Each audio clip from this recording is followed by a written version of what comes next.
ಪ್ರೀತಿಸಿ ಮದುವೆಯಾದ ಹೆಂಡತಿಗೆ ಕಟ್ಟಿದ ಚಟ್ಟ, ಏನಿದು ಕಥೆ ಅಂತೀರಾ? ಈ ಸ್ಟೋರಿ ಓದಿ. ದಕ್ಷಿಣ ಕನ್ನಡ ಜಿಲ್ಲೆಯ ಬೆಳ್ತಂಗಡಿ ತಾಲೂಕಿನ ಬೆಳಾಲು ಗ್ರಾಮದ ಮಾಚಾರು ಕೆಂಚನೊಟ್ಟು ಎಂಬ ಪ್ರದೇಶದಲ್ಲಿ ಪತಿಯೇ ಪತ್ನಿಯನ್ನು ಕೊಂದು ಬಾವಿಗೆ ಹಾಕಿದ್ದ ಘಟನೆ ನಡೆದಿದೆ. ಈ ಕೊಲೆ ಆರೋಪಿ ಸಿಕ್ಕಿಬಿದ್ದಿದೆ ರೋಚಕವಾಗಿದ್ದು, ಈ ಕುರಿತು ಇಲ್ಲಿದೆ ವಿವರ. ಅನೈತಿಕ ಸಂಬಂಧ. ಪ್ರೀತಿಸಿ ಮದುವೆಯಾದ ಹೆಂಡತಿಗೆ ಕಟ್ಟಿದ ಚಟ್ಟ, ಏನಿದು ಕಥೆ ಅಂತೀರಾ? ಈ ಸ್ಟೋರಿ ಓದಿ. ಆರೋಪಿ ಸುಧಾಕರ, ನವೆಂಬರ್ 3ರ ಬೆಳ್ಳಂಬೆಳಗ್ಗೆಯೇ, ನನ್ನ ಹೆಂಡತಿ ಬಾವಿಗೆ ಬಿದ್ದಿದ್ದಾಳೆ ಎಂದು ಓರ್ವ ವ್ಯಕ್ತಿ ಕೂಗಾಟ ಆರಂಭಿಸಿದ್ದ. ಹೌದು, ಸುಧಾಕರ, 30, ಎಂಬಾತನ ಹೆಂಡತಿ ಶಶಿಕಲಾ, 25 ಎಂಬುವವರು ಬಾವಿಯಲ್ಲಿ ಬಿದ್ದು ಸಾವನ್ನಪ್ಪಿದ್ದರು. ಜೊತೆಗೆ ಆತನೇ ಶಶಿಕಲಾ ತವರು ಮನೆಯವರು ಮತ್ತು ಸಂಬಂಧಿಕರಿಗೆ ಕರೆ ಮಾಡಿ ತಿಳಿಸಿದ್ದ. ಬಳಿಕ ಘಟನೆ ಕುರಿತು, ನಾನು ಬೆಳಗ್ಗೆ 4ಕ್ಕೆ ರಬ್ಬರ್ ಟ್ಯಾಪಿಂಗ್ಗೆ ಹೋಗಿದ್ದೆ. ಬೆಳಗ್ಗೆ 7ರ ಸುಮಾರಿಗೆ ಅಲ್ಲಿಂದ ಬಂದು ಬಾವಿ ನೋಡಿದ್ರೆ, ಅಲ್ಲಿ ಹೆಂಡತಿ ಬಾವಿಯಲ್ಲಿ ಬಿದ್ದಿದ್ದಳು. ಅವಳಿಗೆ ಏನಾಯ್ತು ಗೊತ್ತಿಲ್ಲ ಎಂದು ಅಳುತ್ತಿದ್ದ. ಕೂಡಲೇ ಸ್ಥಳೀಯರು ಧರ್ಮಸ್ಥಳ ಪೊಲೀಸರಿಗೆ ಮಾಹಿತಿ ನೀಡಿದ್ದರು. ಸ್ಥಳಕ್ಕೆ ಬಂದ ಧರ್ಮಸ್ಥಳ ಪೊಲೀಸರು ಸುಧಾಕರನನ್ನು ಪ್ರಶ್ನಿಸಿದ್ದು, ಅದೇ ಕತೆಯನ್ನು ಹೇಳಿ, ಹೆಂಡತಿ ಇಲ್ಲದೆ ನಾನು ಹೇಗೆ ಬದುಕಲಿ ಎಂದು ಆತ್ಮಹತ್ಯೆಗೂ ಮುಂದಾಗುವ ನಾಟಕವಾಡಿದ್ದ. ಪೊಲೀಸ್ ಗೂಸ. ಸತ್ಯ ಕಕ್ಕಿದ ಸುಧಾಕರ್. ಇನ್ನು ಪೊಲೀಸರಿಗೆ ಆಗಲೇ ಸುಧಾಕರನ ಮೇಲೆ ಅನುಮಾನ ಮೂಡಿತ್ತು. ತಕ್ಷಣ ನಿನ್ನ ಜೊತೆ ಮಾತನಾಡಬೇಕು ಬಾ ಎಂದು ಮನೆಯ ಹಿಂದಗಡೆ ಕರೆದುಕೊಂಡು ಹೋಗಿದ್ದಾರೆ. ಅಲ್ಲಿ ಧರ್ಮಸ್ಥಳ ಪಿಎಸ್ಐ, ಸುಧಾಕರನ ಕಪಾಳಕ್ಕೆ ಹೊಡೆದು, ಅವರ ಭಾಷೆಯಲ್ಲಿ ವಿಚಾರಿಸಿದ್ದಾರೆ. ಗೂಸ ಬಿದ್ದ ತಕ್ಷಣ ಸುಧಾಕರ ಸತ್ಯ ಕಕ್ಕಿದ್ದಾನೆ. ಆನ್ ಸ್ಪಾಟ್ನಲ್ಲಿ ಪೊಲೀಸರು ಬಾವಿಗೆ ಬಿದ್ದ ಮಹಿಳೆಯ ಸಾವಿನ ರಹಸ್ಯವನ್ನು ಬಯಲುಗೊಳಿಸಿದ್ದಾರೆ. ಜೀವಂತ ಹೆಂಡತಿಯನ್ನು ಬಾವಿಗೆ ಎಸೆದ ಸುಧಾಕರ ಪ್ರತಿನಿತ್ಯದ ಹಾಗೆ ಮುಂಜಾನೆ 4:30ಕ್ಕೆ ರಬ್ಬರ್ ಟ್ಯಾಪಿಂಗ್ಗೆ ಅಂದು ಕೂಡ ಮನೆಯಿಂದ ಹೊರಟಿದ್ದ. ನಿತ್ಯ ಮುಂಜಾನೆ 4 ಗಂಟೆಗೆ ಕಹೋದವನು ಬೆಳಗ್ಗೆ 8:30ಕ್ಕೆಲ್ಲ ಮನೆಗೆ ಬರುತ್ತಿದ್ದ. ಅಂದು ಬೆಳಗ್ಗೆ ಬೇಗ ಮನೆಗೆ ಬಂದಿದ್ದಾನೆ. ಮನೆ ಬಳಿ ಬಂದಾಗ ಅಲ್ಲಿ ತನ್ನ ಹೆಂಡತಿ ಶಶಿಕಲಾ ನೀರು ತರಲು ಬಾವಿ ಹತ್ತಿರ ಬಂದಿದ್ದಳು.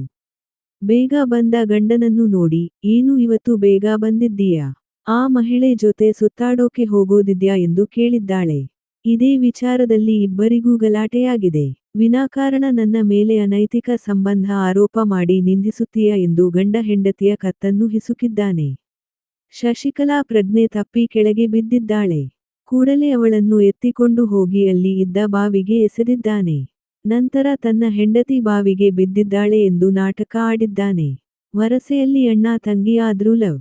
ಶಶಿಕಲಾ ಮತ್ತು ಸುಧಾಕರ ಸಂಬಂಧಿಕರು, ವರಸೆಯಲ್ಲಿ ಅಣ್ಣ ತಂಗಿ ಆಗಬೇಕಂತೆ. ಆದರೂ ಕೂಡ ಇವರಿಬ್ಬರು ಪರಸ್ಪರ ಪ್ರೀತಿಸುತ್ತಿದ್ದರು.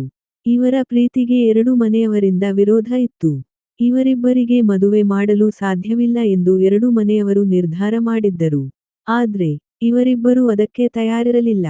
ಕಳೆದ 7 ವರ್ಷದ ಹಿಂದೆ ಮನೆ ಬಿಟ್ಟು ಬೆಂಗಳೂರಿಗೆ ಓಡಿ ಹೋಗಿದ್ದರು. ಬೆಂಗಳೂರಿನ ಸಬ್ ರಿಜಿಸ್ಟ್ರಾರ್ ಆಫೀಸ್ನಲ್ಲಿ ಮದುವೆ ಕೂಡ ಆಗಿದ್ದರು. ಮದುವೆಯಾದ ಒಂದೇ ವರ್ಷಕ್ಕೆ ಒಂದು ಹೆಣ್ಣ ಮಗು ಕೂಡ ಹುಟ್ಟಿತ್ತು. ಬಳಿಕ ಊರಿಗೆ ಬಂದು ಬೇರೊಂದು ಮನೆ ಮಾಡಿ ವಾಸ ಮಾಡುತ್ತಾ ಸಂಸಾರ ಸಾಗಿಸುತ್ತಿದ್ದರು. ಮಹಿಳೆ ಸಹವಾಸಕ್ಕೆ ಶಶಿಕಲಾ ಕೆಂಡ. ಇತ್ತ ರಬ್ಬರ್ ಟ್ಯಾಪಿಂಗ್ ಕೆಲಸ ಮಾಡಿಕೊಂಡಿದ್ದ ಸುಧಾಕರನಿಗೆ ತನ್ನದೇ ಊರಿನ ಮತ್ತೊಂದು ಮಹಿಳೆ ಜೊತೆ ಸಂಪರ್ಕವಾಗಿತ್ತು. ಆಕೆಯ ಮೈಮಾಟಕ್ಕೆ ಸುಧಾಕರ ಮಾರು ಹೋಗಿದ್ದ. ಕಳೆದ 2 ವರ್ಷದ ಹಿಂದೆಯೇ ಆಂಟಿ ಸಹವಾಸವಾಗಿತ್ತು. ಮುಂಜಾನೆ ರಬ್ಬರ್ ಟ್ಯಾಂಪಿಂಗ್ ಮಾಡಿ ಬರುವುದು. ನಂತರ ಆಂಟಿಯನ್ನು ಕರೆದುಕೊಂಡು ಸುತ್ತಾಡುವುದು ಇದೇ ಆತನ ಕೆಲಸವಾಗಿತ್ತು. ಬಹಳಷ್ಟು ಸಮಯ ಇದು ತನ್ನ ಪತ್ನಿಗೆ ಗೊತ್ತಿರಲಿಲ್ಲ. ಆದ್ರೆ ಒಂದು ದಿನ ಮಹಿಳೆ ಜೊತೆಗಿನ ಆತನ ಸರಸ ಸಲ್ಲಾಪ ಬಯಲಾಗಿತ್ತು. ಮಹಿಳೆಯ ಗಂಡನಿಗೆ ತನ್ನ ಹೆಂಡತಿಯ ಸರಸದಾಟ ಗೊತ್ತಾಗಿತ್ತು. ತನ್ನ ಹೆಂಡತಿ ಸಹವಾಸ ಬಿಡು ಎಂದು ಸುಧಾಕರನ ಮನೆಗೆ ಬಂದು ಜಗಳ ಆಡಿದ್ದ. ಶಶಿಕಲಾಗೆ ಇಲ್ಲಿ ಏನೇನು ನಡೆಯುತ್ತಿದೆ ಎಂದು ಎಲ್ಲವನ್ನೂ ವಿವರಿಸಿದ್ದ. ಬಳಿಕ ಎಲ್ಲ ಸೇರಿ ರಾಜಿ ಪಂಚಾಯ್ತಿ ನಡೆಸಿ, ಇನ್ನು ಆ ಮಹಿಳೆ ಸಹವಾಸಕ್ಕೆ ಹೋಗಬೇಡ ಎಂದು ಎಚ್ಚರಿಸಿದ್ರು. ಸುಧಾಕರ ಕೂಡ ಅವರ ಮಾತನ್ನು ಕೇಳಿ ಸುಮ್ಮನಿದ್ದ. ಇದಾಗಿ 2 ವರ್ಷಗಳ ಕಾಲ ಸುಧಾಕರ ಸರಿಯಾಗಿಯೇ ಇದ್ದ. ಆದ್ರೆ ಮೊನ್ನೆ ಶಶಿಕಲಾ ತನ್ನ ಚಿಕ್ಕಮ್ಮನ ಮನೆ ಬಳಿ ಹೋಗಿ ತನ್ನ ಗಂಡ ಮತ್ತೆ ಮೊದಲಿನಂತೆ ಆಗಿದ್ದಾನೆ. ಆ ಮಹಿಳೆ ಸಹವಾಸವನ್ನು ಮುಂದುವರೆಸಿದ್ದಾನೆ ಎಂದು ಹೇಳಿಕೊಂಡಿದ್ದಳಂತೆ. ಅದಕ್ಕಾಗಿ ನವೆಂಬರ್ 3ರಂದು ಮತ್ತೆ ರಾಜಿ ಪಂಚಾಯ್ತಿಗೆ ಬರುತ್ತೇವೆ ಎಂದು ಹೇಳಿ ಕಳುಹಿಸಿದ್ದರಂತೆ. ಆದ್ರೆ ಅಷ್ಟರಲ್ಲೇ ನಡೆಯಬಾರದ ಘಟನೆ ನಡೆದು ಹೋಗಿದೆ. ತಾಯಿ ಮಸಣಕ್ಕೆ, ತಂದೆ ಜೈಲಿಗೆ. ಅನಾಥವಾಯ್ತು ಹೆಣ್ಣು ಮಗು. ಈ ಘಟನೆ ನಡೆಯುವಾಗ ಸುಧಾಕರ ಮತ್ತು ಶಶಿಕಲಾಳ 6 ವರ್ಷದ ಹೆಣ್ಣಮಗಳು ಮನೆಯಲ್ಲಿರಲಿಲ್ಲ, ಬೆಳಾಲಿನ ಅಜ್ಜಿ ಮನೆಯಲ್ಲಿದ್ದಿದ್ದಳು.